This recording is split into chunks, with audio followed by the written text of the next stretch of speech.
আজ আমি আপনাদের জন্য নিয়ে এসেছি একটি বিশেষ মিষ্টি রেসিপি, যা খুবই সহজ এবং সুস্বাদু। মাত্র কিছু উপকরণ দিয়ে এই মিষ্টি বলগুলো বানানো যাবে, আর খেতে এত মজার যে সবাই ভেবে নেবে আপনার হাতে সেরা রেসিপি আছে। চলুন শুরু করা যাক। প্রথমেই চুলায় একটি প্যানের মধ্যে আমি চা চামচে 3 চা চামচ পরিমাণ ঘি দিয়ে দিচ্ছি।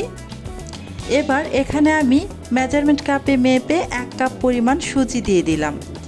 এখন সুজিটাকে অনবরত নাড়াচাড়া করে ভালোভাবে ভেজে নেব, যাতে করে সুজির মধ্যে হালকা একটা ব্রাউন কালার চলে আসে। চুলার আঁচ বাড়িয়ে দিয়ে সুজিটাকে ভাজতে যাবেন না, এতে করে খুব দ্রুত সুজিটা পুড়ে যেতে পারে। সেক্ষেত্রে সুজিটা আপনারা ভাজবেন চুলার আঁচ মিডিয়াম টু লো হিটের মাঝামাঝিতে রেখে অনবরত নাড়াচাড়া করে সুজিটাকে ভেজে নেবেন। যখন দেখবেন হালকা একটা ব্রাউন কালার চলে এসেছে, তখন বুঝে নেবেন সুজিটা একদম পারফেক্টভাবে ভাজা হয়ে গিয়েছে। এই তো আমার সুজিটাও ভাজা হয়ে গিয়েছে। এবার আমি এখানে দিয়ে দিচ্ছি মেজারমেন্ট কাপে মেপে 1 কাপ পরিমাণ তরল দুধ। দুধটা দেওয়ার পর সাথে সাথে আমি নাড়াচাড়া করে সুজির সাথে মিশিয়ে নিচ্ছি।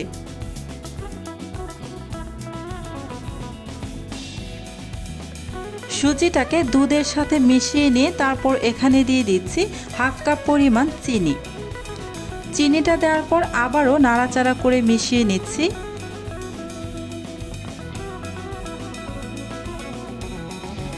এবার নাড়াচাড়া করে আমি এই সুজিটাকে ঘন হওয়া পর্যন্ত অপেক্ষা করব। অনবরত নাড়াচাড়া করে নিতে হবে, নয়তো প্যানের গায়ে লেগে যেতে পারে। এই তো যখন ঘন হয়ে এসেছে, এখন আমি এখানে দিয়ে দিচ্ছি নারকেল কোড়ানো প্রায় 2 টেবিল চামচ পরিমাণ।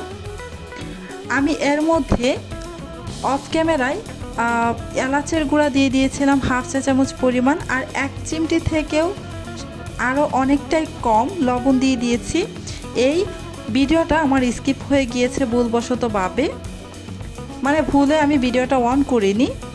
আপনারা অবশ্যই এখানে এলাচের গুঁড়া দিয়ে দিবেন 1/2 চা চামচ পরিমাণ, আর লবণটা যদি আপনারা চান স্কিপ করতে পারেন, অথবা মিষ্টি খাবারে যারা পছন্দ করেন দিতে পারেন, তবে 1 চিমটি থেকে আরও অনেকটাই কম দিতে হবে। এই যে এবার নাড়াচাড়া করে ভালোভাবে মিশিয়ে নিয়ে নামিয়ে নিব।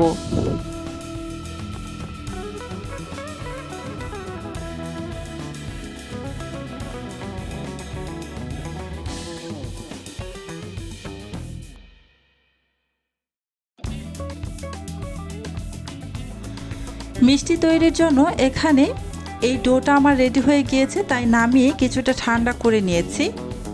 কিছুটা ঠান্ডা হওয়ার পর আমি খুব ভালোভাবে হাতের সাহায্যে মথে নিব, এতে করে মিষ্টিগুলো খুবই মসৃণ হবে।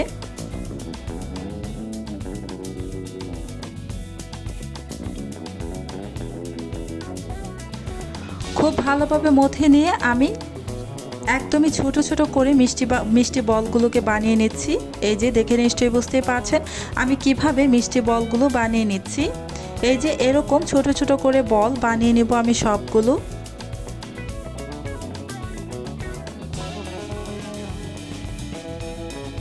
সবগুলোই বানানো হয়ে গিয়েছে। এখন আমি একটি প্লেটের মধ্যে নিয়ে সার্ভ করে নিচ্ছি।